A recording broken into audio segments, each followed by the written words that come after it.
Hi guys, I'm going to show you how to insert an image into a Google slide. So for your field science journal, each day you're going to take a picture of your notes and your sketches and you're going to put it on one of these slides. So day one slide is right here. So you want to take a picture, probably with your Chromebook would be the easiest, save it to your drive or on your Chromebook somewhere.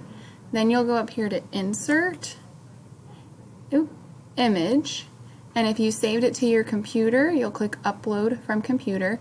If you save it to your drive, you'll click drive. So when I click that, because that's where I save my stuff, my drive pops up over here. If you just took it, this recent tab is where you'll click and your picture will probably be right there.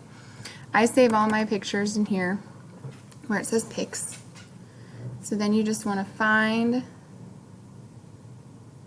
the one you want to put in here. So let's say this isn't really it, but let's say this button is what I want. So I've clicked on the picture of my field science sketches and notes, and then I'm going to hit insert, and there it is. That's all you've got to do. So you'll do that today and then for the next 5 days of your sketches and put them on each one of these slides. Good luck, friends.